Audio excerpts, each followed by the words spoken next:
Me llamo Óscar, soy de Barcelona, trabajo en la Fundación ICERS y soy la persona que ha organizado un poquito desde hace más de un año y medio el evento en el que nos encontramos hoy, que es la tercera conferencia mundial sobre la ayahuasca.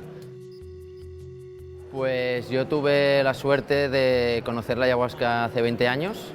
A través de mi familia pudimos participar en un ritual de ayahuasca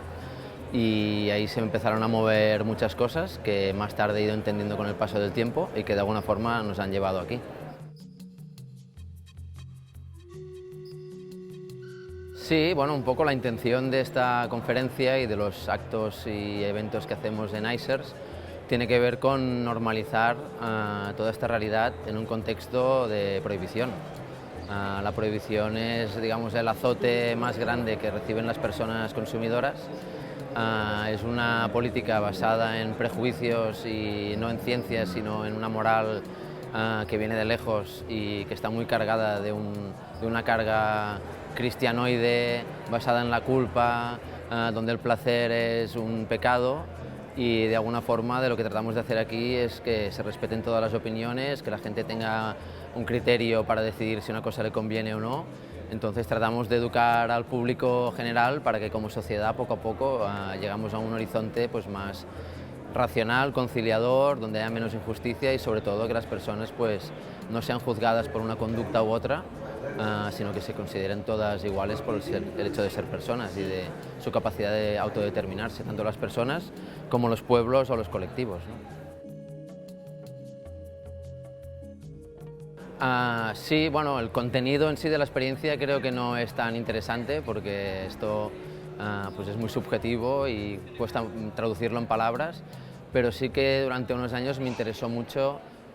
ver las diferentes propuestas de rituales o ceremonias que hay, porque cada forma ritual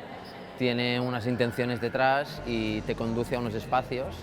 Los rituales son como containers, son espacios seguros para que las personas se puedan soltar. Cuando una persona toma un psicodélico se diluyen los límites de su personalidad, se diluyen sus espacios mentales y si no hay un contexto seguro esto puede conllevar a una serie de problemas y lo que creo que es interesante es que en la diversidad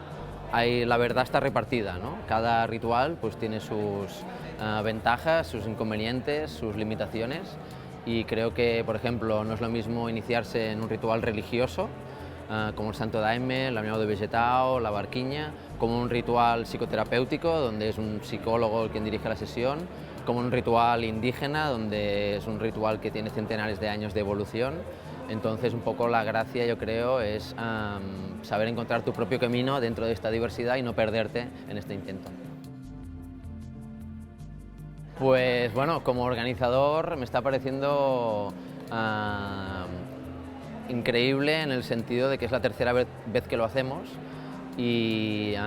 lo que hemos reunido estos días nunca lo habíamos reunido anteriormente. Entonces destacaría la presencia de una delegación indígena compuesta por 22 personas de Brasil, Ecuador, Colombia y Perú. Destacaría que están los líderes de las religiones del Santo Daime, de la União de Vegetao, que vienen de Brasil, del Amazonas.